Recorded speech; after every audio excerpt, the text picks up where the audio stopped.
The Batman Universe Comic Podcast.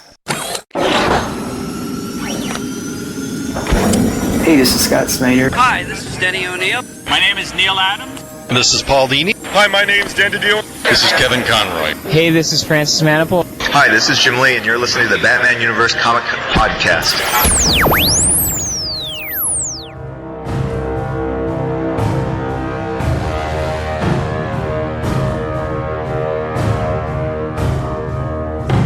Hello, everyone, and welcome to the Batman Universe Comic Podcast, episode number 239. I am your host, Dustin, and today I have with me... This is Ed. And this is Grand Admiral Thrawn. Oh, wow. And we are bringing the latest comic news and comic book reviews from the weeks of December 31st through January 13th. We have a supersized section of Greater Gotham because my voice is back to normal, so we can actually dive into Greater Gotham unlike the previous episodes. So, as far as comic news, there's only one thing to mention. Well, there's actually two things. The first thing is, there was one new Last Week in the Batcave. I strongly suggest you check that out. There's a bunch of new art that some of the creators posted up. There was only one in the past 2 weeks specifically because the holidays mean that the creators aren't posting on social media as often as they normally are. So, check out Last Week in the Batcave. It normally posts on Wednesday mornings. The other thing, it's not really a news article that we have on the site, but I just wanted to bring it up as a quick mention because there's not a whole lot of news. DC sent out a press release on January 12th stating that John Ridley, who is currently writing a series over at Vertigo, he's going to be diving into a series called The Other Stories of the DC Universe, or something similar to that. And he's going to be focusing on characters that could have potentially been marginalized or forgotten about in the pages of the DC Universe. The reason this is slightly interesting is because one of the characters that he is said to focus on is Renee Montoya, who we have seen pop up in the pages of Detective Comics, but not in any large role in any way, shape, or form. So that could be interesting to see how he actually does it. But basically, some of the other characters, if you're interested, that he said that he's going to focus on include John Stewart, Extrano, Vixen, Supergirl, Katana, Renee Montoya, as I mentioned. Those are the ones that are in the list. But they did say that this is not going to be releasing until probably winter of 2018. So I'm guessing that is meaning winter next year. But I don't know for sure. It just says additional details will come over the coming months. But if you have noticed, solicitations are already out for March. And April solicitations, April is no longer winter.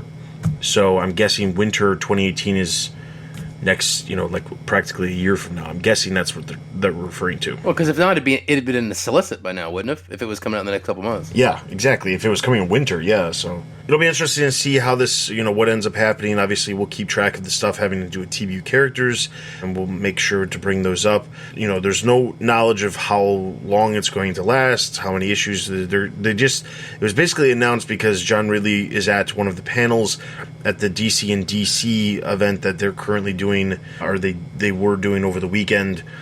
This past weekend, as you're listening to this, that's when they had an event, and they had a bunch of different panels. One of the panels was the many shades of heroism, DC heroes through the African-American lens, and he was on that panel and was going to discuss and talk about it, not at great length, but he was already planning on being on the panel for, his other books that he's been a part of. So we'll know more, obviously, eventually when they solicit it and they actually have more information than just, hey, this is happening. We will be sure to tell you about it. So that is actually all the news we've got. So we're not going to waste any time here and just... Heavy news cycle. Yeah, just jump straight into comic book reviews. The first book we have is Batman.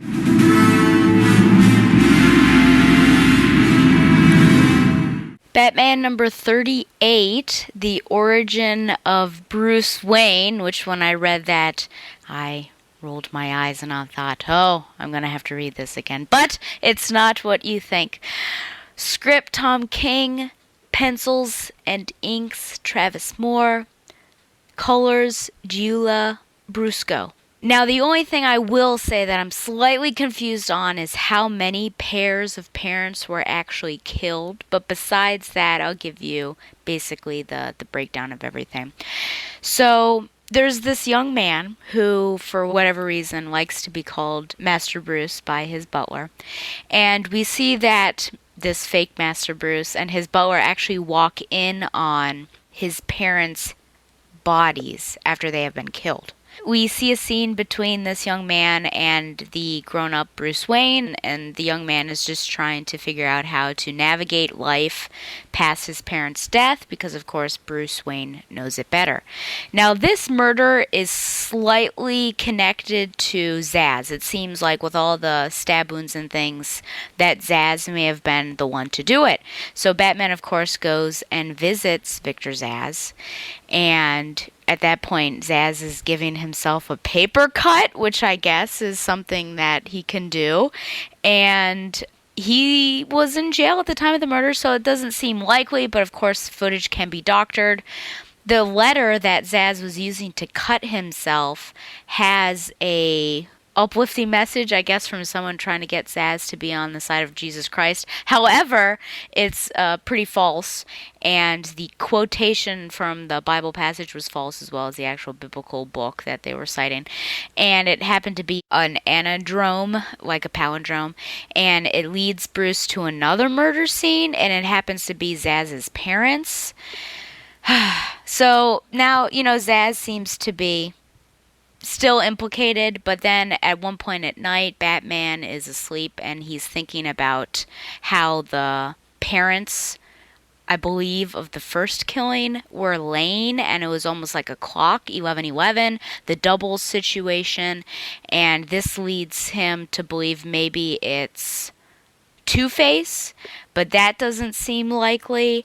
He ends up going to an apartment that is actually 2202, and it happens to be the apartment of the butler of the young man. So all of this is implicating this guy. He jumps out of a window, and Batman catches him and brings him to a lion's den. I guess, that's just the best place to do it. And at first he says that, of course, he's the one who did it because he was the next in line for the inheritance, not necessarily the kid. Probably the kid had a trust built up until the time when he turned 18 or so, and so he wanted all that money. So Batman kind of goes along with this, and then at dinner, they're having a conversation. He and Alfred, and Selina's there, of course, and Alfred is saying that people like that Mr. Tiller, give butlers like him a bad name. And at one point, something Selina says sparks in Bruce's mind, and he realizes that this whole thing, blaming it on Zsasz, blaming it on Two-Face, is very childish, and he realizes that actually it was most likely the fake Master Bruce.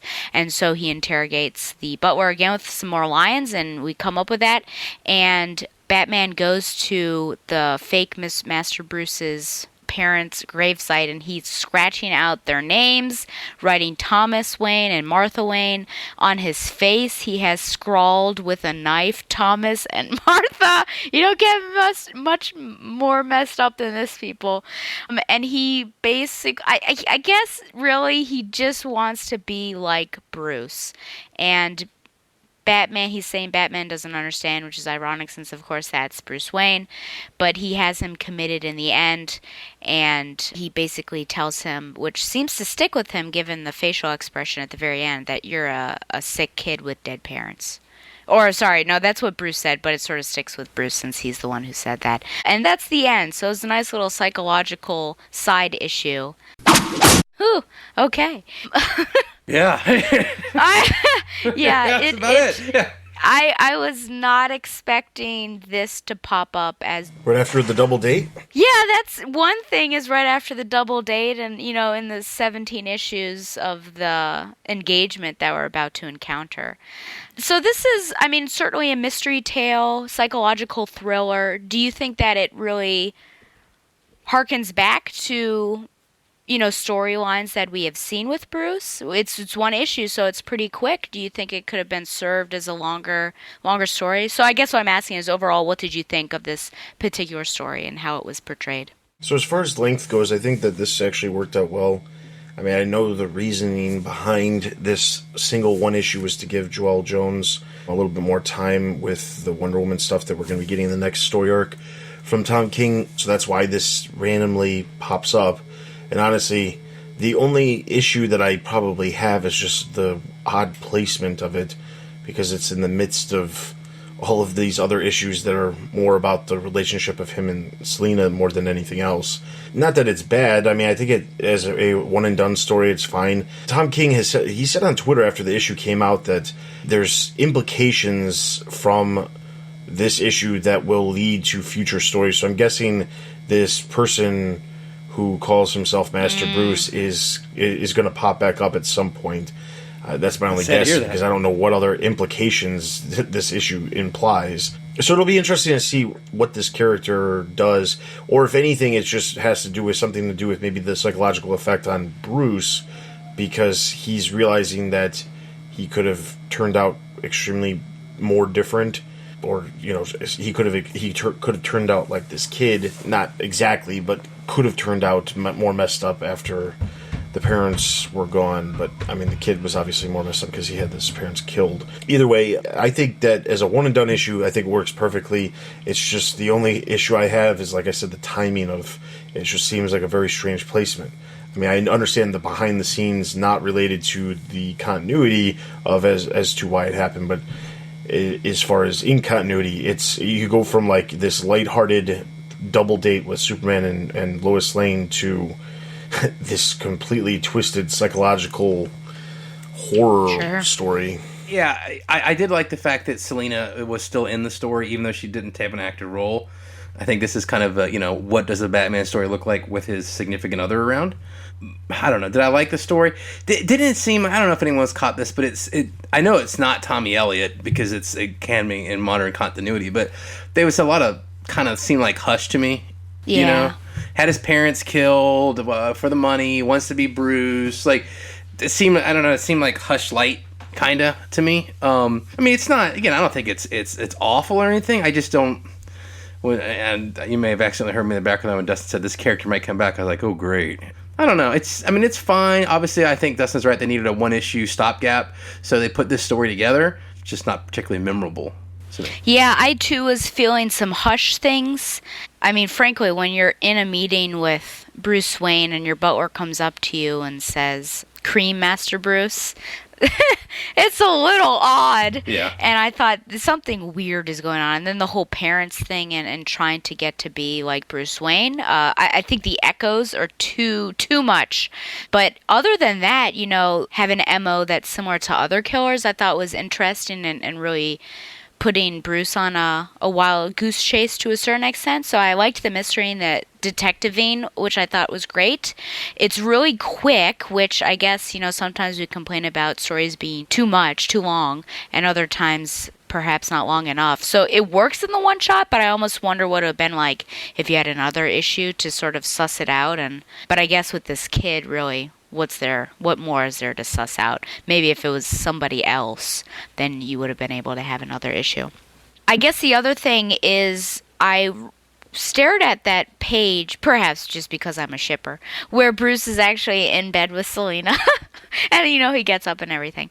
And I just wonder if, from this might be, stretching it here. But from this, do you think we can get a sense of what their future relationship and marriage will be like? That it seems to work out okay. I mean, they went to bed together. It's not like she was in bed alone and he was working. They were actually in bed together, and then he came up with an idea and went off to work. So does this, just from that little snippet, and of course eating dinner and such, does it seem like maybe they have a pretty good understanding of how things are going to work out? Yeah, I mean, it definitely comes across as if they could exist as a legitimate couple, or a married couple even further than just being a couple. But it doesn't feel as if they're portraying their relationship as anything like that they're having issues because of his work or because she's doing stuff, he's having issues. Like, maybe eventually they'll go that route and they'll do something like that. But for right now, it just feels like it's working. And if it works, don't mess with it. That's my thought. Yeah, actually, that was the one thing I did kind of like about this issue was this. I guess you kind of get a feeling, because I guess we've had all this like running around and double dating and introducing the world and stuff. But how does ordinary time work? how does, if Batman's got a mystery to solve, or he's got something he's working on, how does Catwoman be a part of that life, affect everyday narratives or the everyday life? And I think here it's presented, it's like Selena said, that scene when they're in bed, when he jumps up to, go out in the middle of the night and do Batman stuff, she just sleeps right through it. She's, which is something she's going to have to be able to do to live any semblance of a life with him. So I really like I said, that was the one high point of this issue, was like, this is what I guess this for me felt like this is what a Batman story feels like, that he's married. I don't think she's going to become like a de facto sidekick. Like, you're not going to have Batman and Catwoman on every single mission, I mean, Sure. you're not going to have that, I don't think. I think that she's going to be more of his wife, and she's still her, legitimate hero. I'm sure they're going to have times with her in costume, but I think this story is kind of how a Batman and Catwoman marriage looks like, if that makes any sense. Yeah. It makes perfect sense. Yeah, I absolutely agree. Because, I think about, obviously, Spider-Man and Mary Jane aren't married anymore, but that was certainly, a relationship that it's not like it's always easy. I think, it goes through some bumps, and you've got that other person worrying about the hero going out. But I think with Catwoman, she's probably not going to be as worried about Batman, because she knows him pretty well, and she has that sort of life as well. But I just thought, yes, I think this is sort of the scene that shows that it is possible, and this is how it can be done. And yeah, just like Ed, I don't see her as being a sidekick. I think occasionally they can go out and do things. I think they have to, once the whole Holly Robinson thing starts to pick up again. But yeah, he can do his own thing, she can do her own thing, which who knows if that involves purloined jewels. But it looked lovely, and that was just one page, so that was something that I very much appreciated. I do, however, wish that they would sit closer by the table. Why does he have to use that super long table and have them at either end? That's just a rich person thing. I don't like it. I want them to sit at a little L, and so like she's right next to him. That's my only sad thing. Well, those are my only 2 questions about this issue. All right, so I'm going to give this issue a total of 3 out of 5. Yeah, that sounds about right. 3 out of 5. 3 out of 5. And over on the website, Matthew gave it 4, so it's going to give Batman a total of 3 out of 5 Batarangs.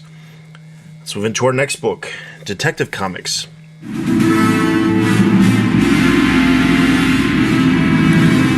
Detective Comics number 972, written by James Tynion IV, art by Carmen Mendocona. The issue starts off in Arkham. Clayface is pursuing Batman, taunting him that the monster is all Basil ever really was. Batman argues that the goodness of Basil is more than a shell of self-loathing. Clayface threatens to kill more of Batman's sidekicks, and Batman seizes one of Mr. Freeze's guns to immobilize Clayface.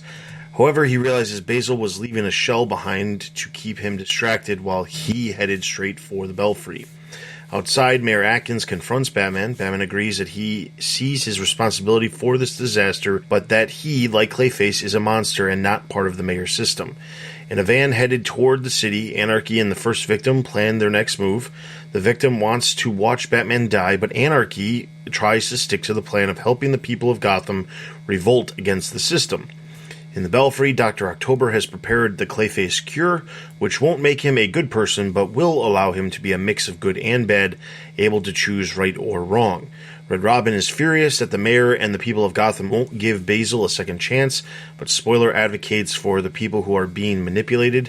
Tim realizes from Steph's confrontation that his future self, Bat Tim, predicted that Kate would betray the family right about now. On a rooftop nearby, Kate meets with her father, who gives her the last weapon the General developed, a gun that destroys Clayface's physical material in an unstoppable reaction.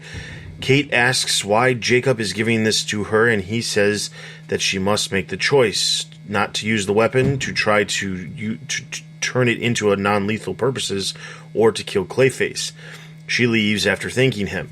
In the sewers, Batwing and Azrael are ambushed by Clayface, who clearly demonstrates how much he's learned from the teammates. In the Belfry, Tim loses contact with Batwing and Azrael as Batwoman arrives. He accuses her of lying about her whereabouts, but Batman stops the fight just as Clayface attacks viciously. However, Cass stands in his way, telling him that if his hatred of the team is real, that he should hurt her. He can't, and he collapsed into his basal form. However, his attack has damaged the mudroom's containment system, causing thousands of gallons of excess Clayface material to pour over him. As Basil loses control again and bursts out of the top of the belfry, the first victim soars overhead in a helicopter, very proud of their work. All right, so that's the end of the issue. First question is, so Clayface is able to take out multiple team members. Batwing and Azrael probably aren't the best demonstrations of the team's abilities per se, but there's a point where Clayface says in the beginning of the issue that he's going to take out all of Batman's sidekicks. And this is clearly, they're going the route of like the Dr. Jekyll, Mr. Hyde version of Clayface, where Clayface can be good and he can be bad, and there's no like middle ground at all. He turns into the basal form. It's almost like a different version of Dr. Jekyll and Mr. Hyde, where when he turns into his basal form, he can be good, and when he's not, when he can't control it, he turns into the Clayface aspect, and which is bad. These questions are pretty much all about Clayface because that's clearly the focus here. But the first question I have is, so he takes out the sidekicks, and it seems like he's able to overpower them. Do you really, like, it was put out there in the end of in the last issue that the reason why Clayface is able to take out Batman's team and Batman, or not take out Batman, but basically face off against Batman, is because Clayface was trained by the team, so he knows he knows their moves. He knows how to basically counteract their attacks. The question I have is, isn't Clayface have multiple abilities that even if he had the counterattacks, would it really make a big difference? I mean, we've seen him use the Clayface to completely wrap people up, to give them a different disguise or whatever. You know, clearly there's different things that Clayface can do.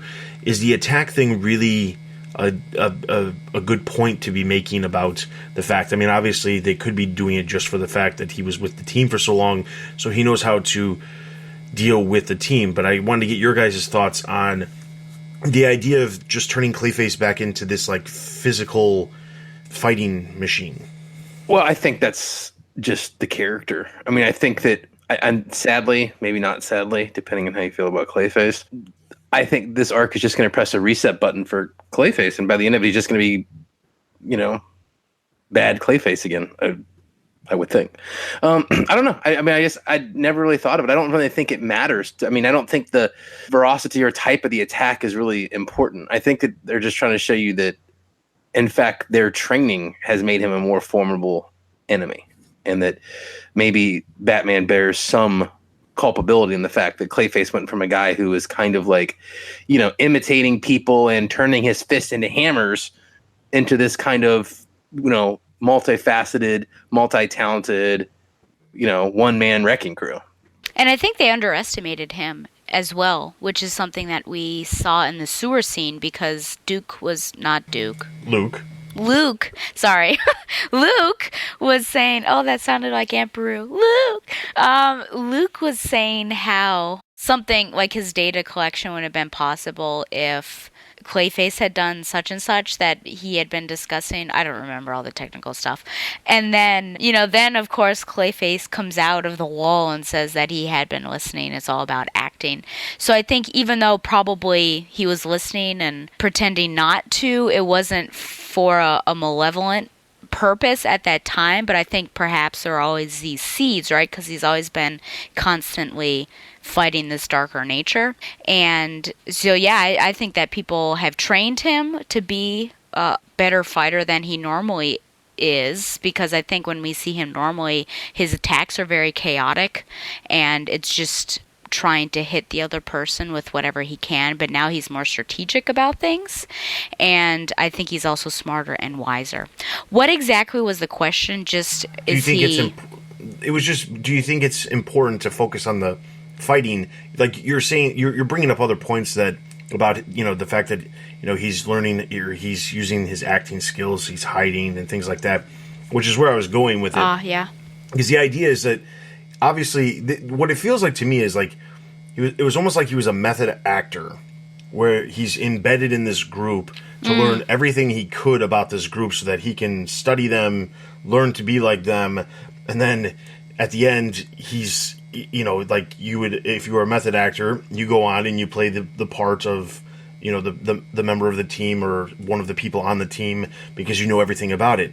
But in this regard, he has studied all of that, and now he knows how to counterattack their moves and deal with them and, hide in the shadows and things like that because he knows how they all work because he's been around them for such a long time. So in some ways, it's kind of an interesting, thing because, yes, he has, like Ed said, he has always been a character where he is very physical and he does just fight, but it does seem like they're focusing on some of the fighting probably more than I would have wanted them to, because it feels like he is, as you said, Stella, more wise than he was before, and that just has to do with the fact that, like, he's learned things from being around the members of the Gotham Knights team. So the other thing I want to talk about is this thing that Kate has, this weapon that can, kill off Clayface. And obviously there's a little bit of a foreshadowing here because the solicitations and the upcoming covers, as well as this cover, actually showcase the idea that Kate is going to betray the team, or she's going to be on trial against the team. She betrays the team. We've seen that, or we've heard about that with the future Tim Drake, who said that Kate would betray the entire team. The question is, does she betray the team in a way that is redeemable, or does she go the route of using this weapon to actually kill Clayface, actually eliminating Clayface from the possibility of having a future role in the series, or any series for that matter? Well, because he'd be dead. Yeah. For 6 to 8 months until someone brought him back. I assume that she's going to kill Clayface, right? Like, if to be honest, if she doesn't kill Clayface, the whole buildup with the gun and bringing future Tim in, and it's kind of anticlimactic if she changes her mind, I assume that due to the kind of end of this issue we're gonna have a big thing with Clayface, and it's gonna be a we got no way out type deal, and she's gonna feel real bad about it, but she's gonna put him down.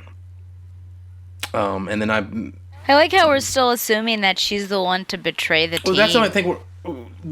That's just based off what Future Tim said. That's the only credible evidence, like you said. Yeah, I know. Yeah, but I'm pretty sure that you and I agreed that we think it's a feint and that it's not gonna be her. No, I don't. But is killing Clayface really betraying the team? I don't know. But it's also assuming that she's going to be the one to do it or even pull the trigger. She was already hesitant to take that package.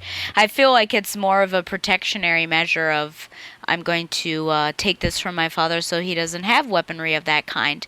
I hope it doesn't happen. Is it a redeemable thing? Well, Steph kind of betrayed the team to a certain extent. There she is again. But she didn't kill a character. I guess. What if Steph does it? No, that's true. That is true. What if Steph does it? If Steph did it, Cass would never speak to Steph again. That'd be rough. What if the gun is brought back and Kate's whole part of this plot is simply the delivery system for the gun from the father? Spoiler speaks up here and says, hey, you're taking the side of what about all the people he's hurt? She actually seems like she would be the one from a mental state most likely to put him down, wouldn't she? That would be potentially, yeah. That would be an interesting. Like you said, her and Cass would have issues after that. Yeah. But that'd be a really interesting way to see where these characters could go somewhere different. And I feel like the Victim Syndicate is going to have a hand in this more than they already do, just because they could do something and then point the finger to somebody else. But yeah, I'm holding out hope that Batwoman does not do this. That she don't go bad. But I think that this is a lot of the old good and evil depends on your point of view, which we would get from Star Wars, as our blue friend here would tell us. But I don't know. I think that would be interesting. And that would actually maybe be why Tim has a hatred for Kate in the future, if she's the one who brings the weapon back. He could view that as a betrayal, even bringing the weapon in the belfry. Maybe she's not as a... God, I'm doing air quotes again. No one can see me. Maybe she's not as much of a active betrayer. You know what I'm saying? Well, yeah, he could just use, because that she brings the weapon, and then because you brought it, is just there as a method for somebody like Steph to use it or something like that. And I don't want really necessarily that to go that route either, because it feels like that would be, I don't know how that relationship could be repaired, at least short-termly, in a way where they are, they get back together after something like that happens. But I feel as if what's going to end up happening is the reason why Batwoman is supposedly betraying the team is going to be the interpretation of something she does from specifically Tim. Because that's where I feel like because he knows about the future Tim saying that she betrays the team, he's going to perceive something, and that's how it's going to actually happen. It's not necessarily that she actually does do something, although I do feel as if Clayface was taken off the board. She kills him, it's gone. Let's keep in mind that Clayface is all over the freaking place. Like, there is so much Clayface all over the place, it's not as if he couldn't come back if you know, like that. They just showed there was two different versions of Clayface. One was chasing Batman, and the other one was in the sewers with Azrael and Luke Fox. So it's entirely possible that is a possibility where, you know, if Clayface does die, it seems like they're at least putting it out there that there's a possibility that he wouldn't be completely dead. That being said, I feel as if Kate is going to do something that is going to be questionable, but I think ultimately what's going to happen is it's going to have Tim be really upset with Kate. That's going to fracture the team, and then Batman is going to get really mad at Tim because whatever Kate did is something that either is forgivable or proven that she didn't do it, and Tim doesn't like the fact, and then that actually is a fraction between Batman and Tim, because that's also part of the solicitations, is that those two are at odds, and it could be because of that, or it could be because of everything else that Tim is doing with the ambulance service and and working with the police and all this other stuff that he's initiating that Batman maybe doesn't want a part of or gets upset about later down the road. But I definitely feel as if it's not going to be something too extreme where, like, maybe it is she takes out Clayface, but then Clayface returns, and maybe that's the change point, as, you know, well, she didn't actually kill Clayface, but Tim's perception is that, well, she did with the intent that she was killing him. It just happened that he didn't die or something like that. So, the last quick thing I want to talk about is, so the next issue is supposed to wrap up the Clayface stuff, if I remember correctly, and then we have the Clayface annual at the end of the month, which is supposed to focus on, or the Detective Comics annual at the end of the month. Hopes for the end of this storyline or the annual. Just, I mean, we know the annual features Clayface in some way, not precisely what, but what is your hope to see in the annual at the end of the month? My hope is that we finally get some kind of, if not complete closure, at least some of these threads with the victim syndicate / I want some resolution to some stuff, and I want this story to kind of start to coalesce a bit and make some, you know what I'm saying? Like, we got a lot of things going on here. We got Tim from the future talking about Kate's gonna betray the team. We got what's going on with Spoiler and Anarchy. We got, you know, this victim syndicate stuff. Who is the first victim? What's going on with Clay? Like, I think there's too much going too many different directions, so we're only barely touching each thing and sometimes missing some in issues. And I would really like him to start paring down these plots a little bit for us. I'm going to come out right now and tell you that I ship Cass and Clayface. Now, I know that this is slightly inappropriate because we've been told by Tanya not to do that, and there's an age gap. Yeah, but too big of an age gap in my mind. And one is made of mud. I can hold out hope. I can hold out hope that when Cass grows up, that Clayface will. So, and oh my gosh, what a lovely scene that she just didn't move and he was swinging and not hitting her, and then he collapses. I mean, it's that love that has kept him. So, what I would like to see is Cass call him back from the edge again. If that doesn't happen and Clayface does in fact die, I hope that he dies in her arms. Okay, that definitely went a different way than I thought it was going. There we go. Okay. That's what we got here. I bet it did. I try to shock people as much as possible. The Shock Podcast host, Stella. You won. You win. My thoughts for the annual, I'm really hoping that we get some resolution with the Mudface thing. That's one of the things that annoys me more than anything, especially if we're taking Clayface off the board. It's the time to tell that story. I agree with Ed that there is probably just a little too many open-ended storylines and threads going on right now, but the one that you could easily get rid of if they're taking Clayface off the board for the foreseeable future is the Mudface thing. I don't want to come back to the Mudface thing a year from now. I just don't. That feels like it needs to be just something that's done. As far as the end of the Clayface story, I honestly do believe that Clayface is going to be off the team, because no matter what, even if he is somehow redeemed, it's not as if he can stay on the team with everything that's been going on. The fact that the public has seen Clayface attack everybody and knows that Batman was training him, it's just not possible for him to stay on the team. So that can't happen. So it makes more sense to me to have either like a death, or it's just in a complete death situation happen, which I would be okay with. I mean, like, if he did die, I would expect that he wouldn't be fully dead. But on the other side of it, you could go a whole nother route where Basil is actually dead, and then they decide to start focusing on some of the other Clayface characters that have not appeared in years. I mean, they could bring back the Mud Pack and just use the Clayface mud that is all over freaking Gotham City as a way to everywhere create a new Mud Pack, or to not recreate, but well, it would be recreate. It would basically be create the Mud Pack from the 80s that we've seen, modern continuity, and just put it in modern continuity. Exactly. So that's what I'm hoping for at this point. All right, so I'm going to give this issue a total of 3.5 out of 5. 3 out of 5. 3.5 out of 5. All right, so over on the website, Ian gave it 3.5 out of 5, so that's going to give Detective Comics a total of 3.5 out of 5 Batarangs. Let's move into Greater Gotham. Extended edition. The super-sized edition, yeah.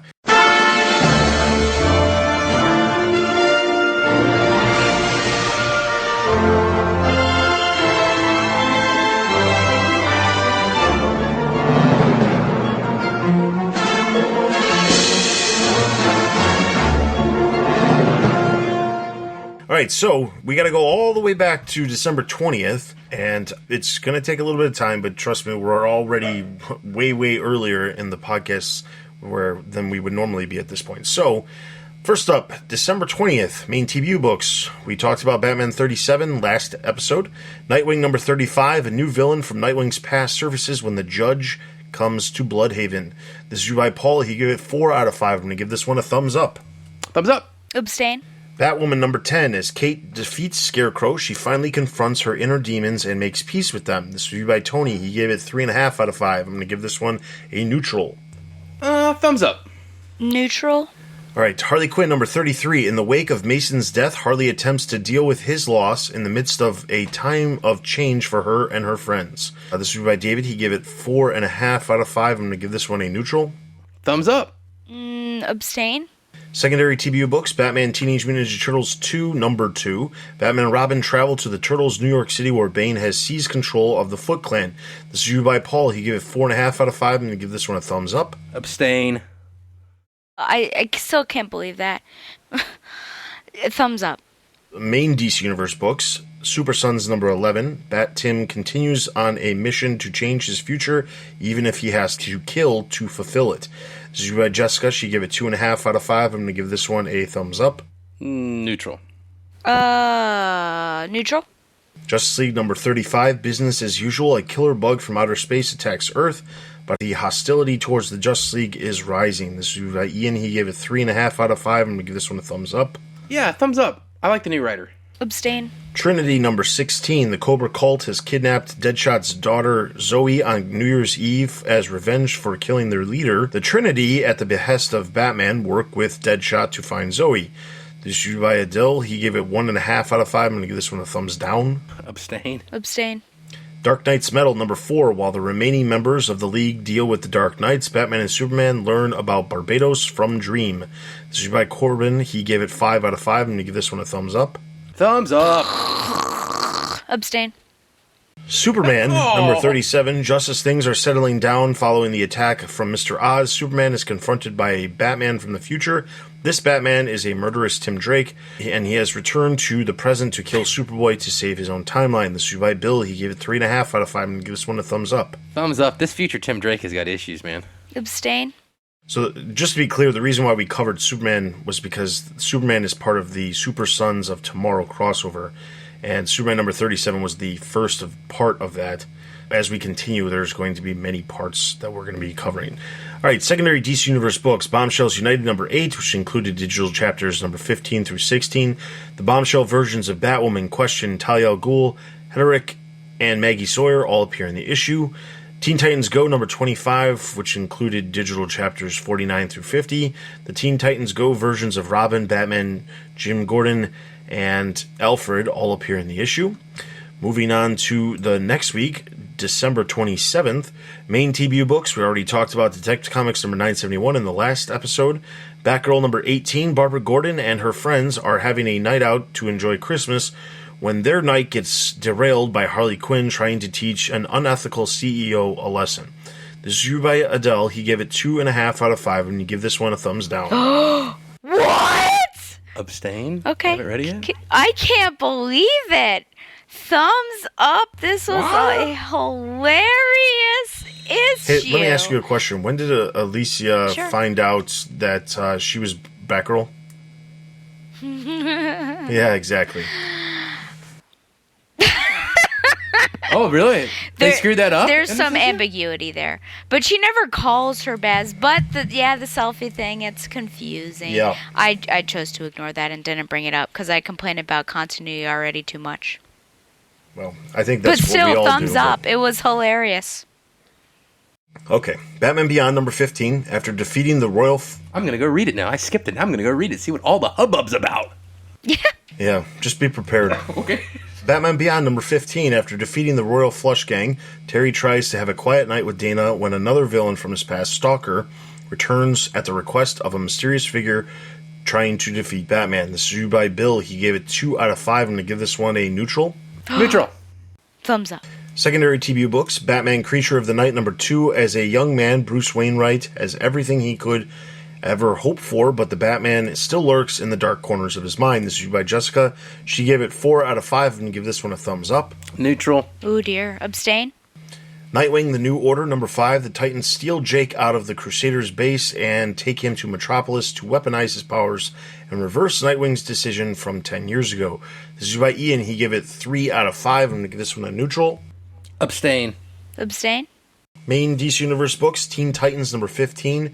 As the third part of the Super Sons of Tomorrow crossover, the team contemplates joining Future Tim in stopping Superboy, while Damian secretly takes John away from the team to locate their fathers and find a solution to John's uncontrollable solar flare ability. This is by Bill. He gave it 4.5 out of 5. I'm going to give this one a thumbs up. Thumbs up. Crossover is off to a good start. Thumbs up. Justice League of America number 21. Ray is back in his hometown and finds a new hero is keeping the town safe. This is by Matthew. He gave it 3.5 out of 5. I'm going to give this one a neutral.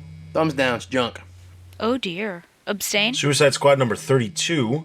The Suicide Squad races to escape the moon and kill the Red Wave monster. This is by Paul. He gave it 2 out of 5. I'm going to give this one a thumbs down. Yeah. Thumbs down. Abstain. Doomsday Clock number 2. Rorschach, Ozymandias, the Mime, and the Marionette manage to follow an electron trail left by Dr. Manhattan to the world he has escaped to, or universe, per se. This is by Jessica. She gave it 5 out of 5. I'm going to give this one a thumbs up. Thumbs up. Perfect. Abstain. Hawkman Found, number 1, as the latest tie-in to the events of Dark Knight's Metal, the story of where Hawkman has been as well as what he is dealing with is told. This is by Corbin. He gave it 3 out of 5. I'm going to give this one a neutral. Neutral? The only Dark Knight Metal book that you should read. I give it a thumbs up. It's because it's the only one you have read. That's not true. I skimmed through the other ones, but this one I was starting to skim and I was like, oh, this is actually good, and I kept reading. If I read the Teenage Mutant Ninja Turtles one, would you read the metal ones? Huh? I'd have to read the whole... That could be a special. We pick up the books that we don't like on the recommendation of others. Could you imagine? That would be interesting. Yeah. Yes. All right, secondary DC Universe books, Gotham City Garage number 6, which included digital chapters number 11 through 12. The Gotham City Garage versions of Barbara Gordon, Harley Quinn, Selena Kyle, and Bruce Wayne all appear in the issue. The Commandi Challenge number 12, Batman Beyond makes a brief cameo in the issue. Wonder Woman number 37, Batman appears alongside the Justice League in the issue. Moving to our next week, we have January 3rd. We already talked about Batman 38 earlier. Nightwing number 36. A wounded Nightwing tears through Bloodhaven Underworld while the Judge stays one step ahead of him. This is you by Paul. He gave it 5 out of 5. I'm going to give this one a thumbs up. Thumbs up. Neutral. Batman and the Signal, number 1. The Signal officially arrives as Duke uses his metahuman powers and Batman's training to start solving a mystery affecting kids in the Narrows. This is by Adil. He gave it 3 out of 5. I'm going to give this one a neutral. Yeah, neutral. I don't know about this series. It doesn't seem to be doing Hey, much. luckily it's only 3 issues. Neutral. It's true. 3 issues, you don't have a whole lot of commitment in that regard. Yeah. Secondary TBU books, Batman White Knight number 4. The battle for the hearts of Gotham escalates as Jack, Harley, and Duke are on hand on the campaign trail. Meanwhile, the GCPD appears fractured, and Batman seems increasingly irrational. So by Adil, he gave it 5 out of 5. I'm going to give this one a thumbs up. I have no idea how this book's going to end. I love it. Thumbs up. Thumbs up. The Shadow, Batman number 4, Robin continues to investigate the Secret Seven on his own, while Batman finds himself under the control of Shaiwan Khan. This is by Paul. He gave it 4 out of 5. I'm going to give this one a thumbs up. Thumbs up. Abstain. Harley and Ivy meet Betty and Veronica number 4. Harley and Ivy's body swap with Betty and Veronica continues to cause havoc in both Gotham and Riverdale. This is by Jerry. He gave it 3 out of 5. I'm going to give this one a neutral. Abstain. Abstain. Main DC Universe books, Superman number 38, the Super Sons decide to head to the Fortress of Solitude for more assistance. Despite another solar flare blast from Superboy while there, Future Tim decides to sacrifice himself after seeing the current and future Teen Titans working together. This is by Bill. He gave it 4 out of 5. I'm going to give this one a thumbs up. Neutral. Abstain. Justice League number 36, as the Justice League continues their daily job of defending Earth, hidden forces manipulate the forces lined up against the world's finest heroes. This is by Ian. He gave it 3.5 out of 5. I'm going to give this one a thumbs up. Neutral. Abstain. Secondary DC Universe books, Bombshells United number 9, which included digital chapters number 17 through 18. The Bombshell versions of Batwoman, Question, Talia al Ghul, and Jason Todd all appear in the issue. Green Arrow number 36, Black Canary and Kate Spencer appear in the issue. Injustice 2 number 17, which included digital chapters 33 through 34. The Injustice versions of Batman, Harley Quinn, Alfred, Batgirl, Catwoman, Lucy Quinzel, The League of Assassins, Athanasia al Ghul, Poison Ivy, Ra's al Ghul, and Delilah Quinzel all appear in the issue. And then finally, our last week, January 10th, main TBU books. We already talked about Detective Comics. Batgirl and the Birds of Prey number 18. The Birds of Prey head to Paris to investigate a supplier of dangerous technology to the black market. This is by Jerry. He gave it 3.5 out of 5. I'm going to give this one a thumbs up. Thumbs up.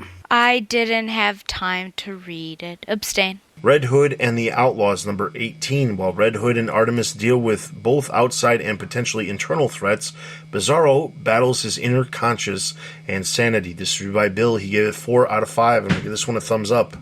Thumbs up. Thumbs up. Harley Quinn, number 34. Harley and Ivy get bailed out of jail and hijinks ensue with a series of incidents, including one to meet Jimmy Palmiotti and Amanda Connor. This is by David. He gave it 5 out of 5. I'm going to give this one a thumbs up. Thumbs up. Abstain. Secondary TBU books. Ragman, number 4. Etrigan explains the origins of the Rags to Ragman as they are both brought closer to the new anchor. Reviewed by Corbin. He gave it 2 out of 5. I'm going to give this one a neutral. Abstain. Abstain. Harley Quinn, Be Careful What You Wish For, number 1. Harley Quinn finds a genie in a bottle and causes havoc throughout Coney Island and beyond.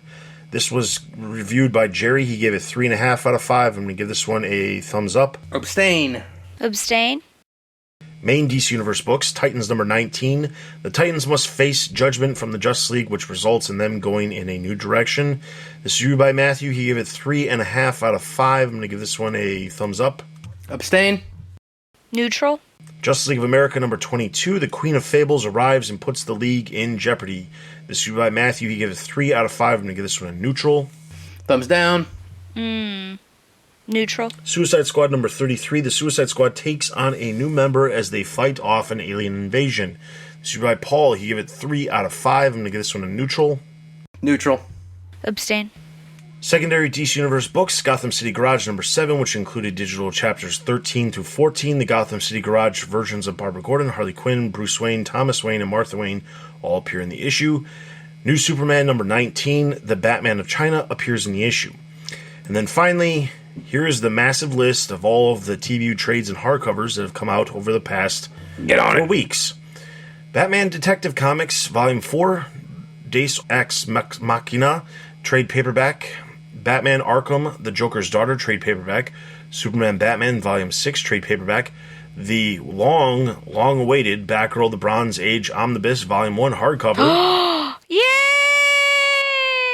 Justice League vs. Suicide Squad, trade paperback. Teen Titans, The Silver Age, Volume 1, trade paperback.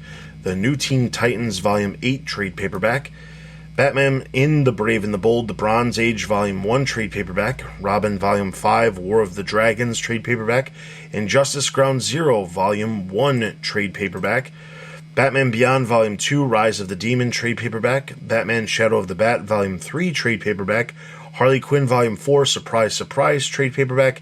And Injustice Gods Among Us, Year 3, The Complete Collection, trade paperback. It says everything that is released in the last 4 weeks. If you are interested in learning more about any of the books that we were giving ratings to, those books all have reviews that you can check out over on the website. Just be sure to check them out, give your ratings at the actual, all the reviews, there's actually a spot at the bottom where you can actually rate the books yourself, and then there's an overall user rating, so if you read the books or you just read the reviews, you can surely share your rating for the book as well. If you have any questions about any of the books, something you don't understand, be sure to leave your comments on the reviews at the bottom. Leave your comments. The writers of the reviews, they will see those questions and they can help answer questions about some of those books if you have any.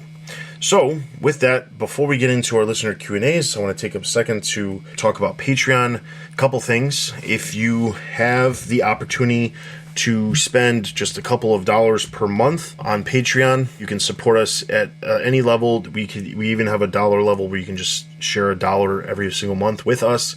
We have a variety of different reward tiers. Some of the reward tiers we're going to be changing up, and they may include t-shirts in the future, but I am still working on the logistics behind that. But if you are interested in supporting us, head over to the website. There's a link on the site right there on the sidebar for you to head over to Patreon, or you could just go to patreon.com/thebatmanuniverse and become a supporter of TBU. Also, I just want to take a quick second to actually say thank you to a select group of our Patreon supporters. Over the course of the month of December, we had a number of supporters that supported us, including Jerry, Lisa, No Deuces, Stephanie, Ian, and Robert, as well as a number of other supporters at the lower levels. So thank you all. We did have a contest, or a giveaway contest. There were actually 5 prize packages, and we pulled the winners. I've mailed out 4 of the 5 prize packages to our winners. Stephanie, if you are listening, we sent a message to you about a couple weeks ago asking you to confirm your address before we ship out your prize package, but we haven't heard anything back. So if you can take a moment to confirm your address and then send us a message either through Patreon or through the site letting us know that you have verified that, we will get your prize package out. All the other prize packages have gone out, and we thank all of our supporters and all of those of you who have supported us in the month of November and December, specifically with the idea of winning a prize package. So, thank you all for supporting TBU. If you are unable to support TBU with a monetary, with money, basically, then we are always looking for people with skills, whether they be reviewing comics, writing original articles, character spotlights, or anything else, news, if you're interested in becoming a news writer, anything like that, or if you have special skills with editing videos, editing audio, graphic design, web design, anything like that, we are always looking for people to help TBU out in a variety of different forms. So if you have any of those skills that you'd like to share with TBU, you can email me at tbu@thebatmanuniverse.net, and we will find a project. There are some new comics coming out in the coming months. We have Batman Sins of the Father, as well as the Batman Wonder Woman Brave and the Bold series, and I'm expecting there to be some more stuff announced for April very soon here, and specifically because a lot of the mini-series that are currently happening are going to be wrapping up in March, so expect some more stuff to be announced sooner rather than later. So if you're interested in reviewing comics, those are always good times for people to jump on board and review comics. So if you are interested in any of that, like I said, tbu@thebatmanuniverse.net. With that, we're going to jump straight into our listener Q&As.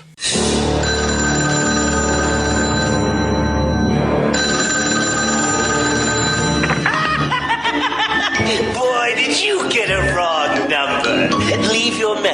sound of the shriek. No, please, don't! So, if you remember correctly, last episode I asked everybody if they could leave a quick comment talking about where they listen to the podcast, specifically just because I was curious, and I was actually asked by somebody else what some of the forms of, I guess, putting content out there was. There was somebody who asked me what Stitcher was, what Google Play was, so I figured I'm just curious to see what everybody says. So some of these are going to be pretty quick. They just say where they listen to their podcast.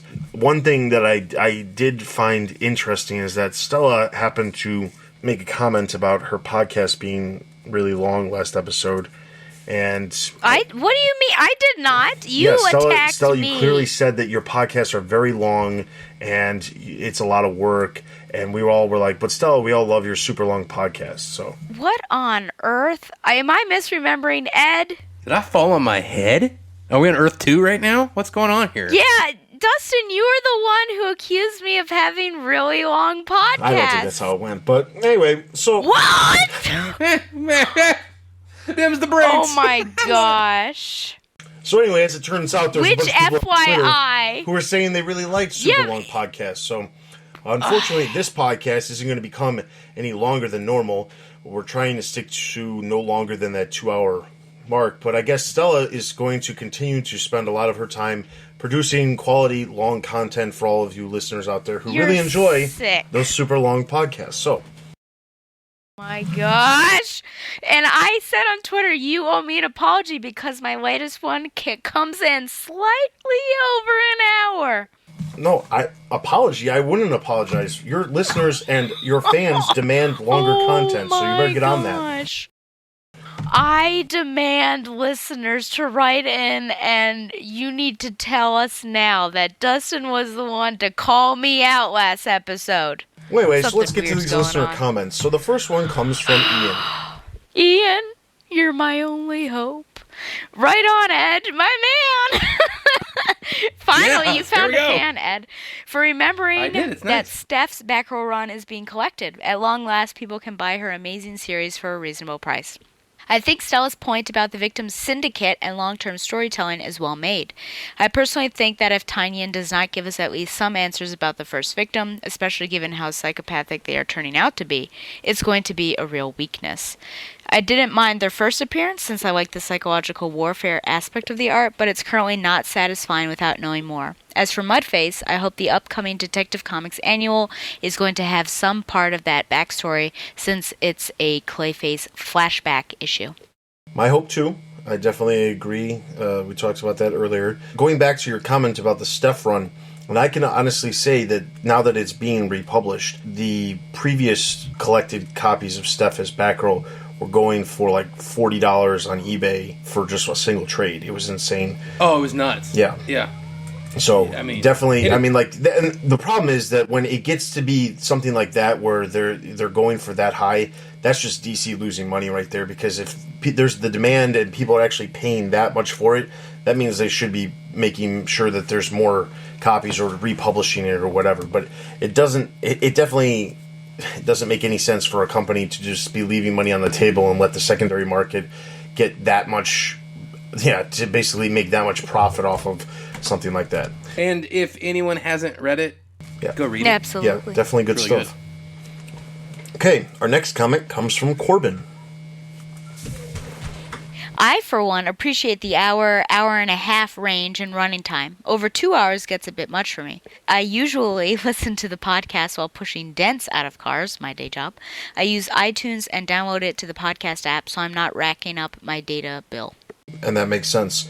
I think the vast majority of people do not listen to it live on the site. I know that there are people who do, but the vast majority are probably not. It wouldn't make a whole lot of sense to do that.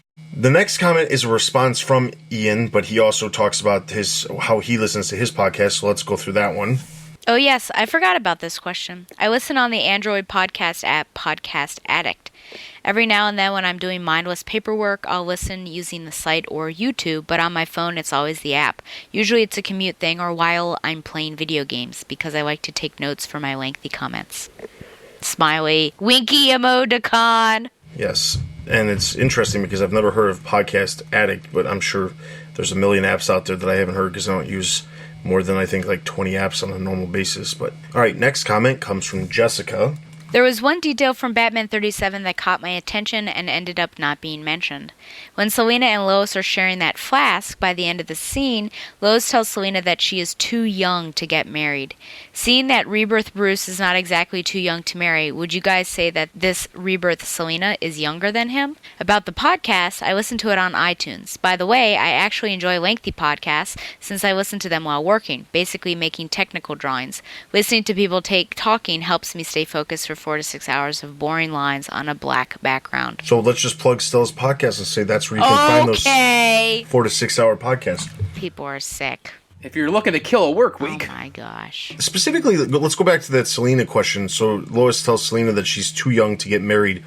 So the question is, do you feel as if Selina is making that comment because she is too young, or because she just feels like she's not old enough to be the type of person who's married? I think she's making it because she's Selena, and that's the type of smart-ass Yeah, comment. that's the best way to look at it. You know what I'm saying? Like, honestly, that's just her character. Like, she could be 37 years old in continuity, and I could totally see her saying that. You know what I'm saying? Like, I just think that's her character. Isn't Lois the one that says it, though? Lois tells Selina, though. Yeah. Well, Ed just said because it's Selena. Okay. Yeah. So you're saying Lois is just a sarcastic person. I guess that is implying then that there's an age difference between those two. That Lois is older than Selena, which I guess I don't know if that I would have seen that being true, but I don't know. There is that one scene, though. They gotta be close in age, right? That's what I thought. But then there is that one scene, too, in the dressing room where Selena says, "Don't worry, it stretches," and Lois is like, "Get better." So there might be an age difference. Yeah. I don't know. But it's not like she's barely legal like Yeah, that's definitely not the good case. old Barbara Gordon. So, Yeah. I'd say she's late 20s. I think the legality of her being old enough, I think, is not the question. I think it's just a matter of, like Ed said, the sarcastic element. How old is anybody in continuity anymore? Like, how old is Batman now officially? Do we know? Not exactly. I think we most of the time place him around like 32. Yeah, 32. I mean, and then Selena, we would guess would be what, 29, 28? Yeah, 30? like I'd say like 2 or close, 3 years difference between the two. It's about what I figured, if any. I mean, not enough to where in your 30s like it matters. Yeah. Like if we're talking about current version, I feel like the previous Catwoman, like the original like Golden Age version of Catwoman, was older than Bruce. Yes, but I think now they've trended her towards. I've always viewed them. Honestly, I've always viewed them as pretty much same age, or within so close an age that it was not. It doesn't matter. Yeah, exactly. You know. Though psychologically, I guess they're both pretty mature, but I mean, she grew up on the streets and you know, she had her lifestyle for a certain amount of time. Not really a lifestyle, but, you know, trying to save herself by getting money in different ways. Do you catch my hints here? So, you know, her occupation. Yes, her occupation. So she probably grew up really quickly. So I'm sure she's more mature than she actually is in age. Well, Don, he shared his 2 cents and about the Selena thing, and he had this to say. I think Selena has generally been younger than Bruce by a year or 2. Not to a great degree, she's usually within his age range, but I've always presumed that year or two's difference in distinction. Okay. All right, and then our last comment comes from Stephanie. She said, I listen on Podcast Republic for Bat Books for Beginners, Batman Comic Universe Podcast, and Everyone Loves a Drake. I listen on the website for other ones that seem interesting or for commentary specials. All right. So, Podcast Republic and Podcast Addict, 2 apps I've never heard of, but clearly people use. So, I appreciate those of you who spent the time to actually send us that information. It's also interesting just to see, you know, how people listen to the podcast and things. It's interesting because I don't think anybody said iTunes at all. They all said that anybody who said that they were... Jessica said iTunes. Oh, yes. I think, yes, she did. She did say that. I just remember when starting out the podcast almost 10 years ago, it's interesting because the only thing that was out there was either some of the smaller sites that would host podcasts and you could listen to it on there, or iTunes. It was basically, those were it. And over the years, more have sprouted up. Like Stitcher was a big one, like probably about 6 years ago. And I don't even know how big it is now. But there's all kinds of podcast networks and things like that where there's multiple celebrities and stuff who all have their shows on specific podcast channels and networks and things like that. So it's just interesting to see. That's all. So if you have comments about this episode, or you have questions that you'd like us to talk about, or you have questions about the books that we talked about, or basically you'd like us to talk about anything at all, be sure to leave your comment on the podcast post on the website, and we'll be sure to talk about those comments on the next episode. In addition to that, Or military strategy. Don't forget to ask us military strategy questions. Absolutely. I will be glad to share that, or how best to look at art from different cultures and better understand races. Okay, so I'm not sure where Dustin we're going here. I guess we're clearly going isn't to a Star Wars we're person. changing our theme of what we talk about around here, I guess. Anyway, so outside of that, be sure to check out the website for all the latest news related to movies, TV, merchandise, video games, and of course the comics. Also be sure to check out all the other podcasts that we have to offer over on the site. There's new episodes of Back to the Oracle, Robin Everyone Loves the Drake, Bat Fans, Bruce Wayne's World, tons of episodes for you to check out. Also, Bat Books for Beginners, just last week, while you're listening to this, released their episode, which was covering a Paul Dini story from Detective Comics called Batman Death and the City, so check that out. Coming up, we're going to be jumping into some coverage of some Outsider stories and Checkmate, so that's coming up next week if you're listening, or if you're checking this out next Friday. The next episode from Bat Books for Beginners will be doing that. In addition to that, at the end of the month, because this is a 5 Wednesday week month, instead of an extra episodes of Bat Books for Beginners, we're actually going to give you a special episode of the Comic Cast, so be sure to check out in 2 weeks for a special Comic Cast that we will be reviewing a mini-series or something that has been collected, releasing collected form. Mystery! But it's still not determined, so we won't tell you what it is, so just be surprised in 2 weeks when you check out the Comic Cast. Outside of that, be sure to follow us on Facebook, Twitter, and YouTube for all this news and videos and comments and commentary from the Batman universe. Also, be sure to leave us reviews on iTunes. Those are always greatly appreciated. And if you are so inclined, as I mentioned, support us on Patreon. That is everything for this episode. This is Dustin. This is Ed. And this is Grand Admiral Thrawn. You have been listening to the Batman Universe Comic Podcast. We'll see you guys in 2 weeks.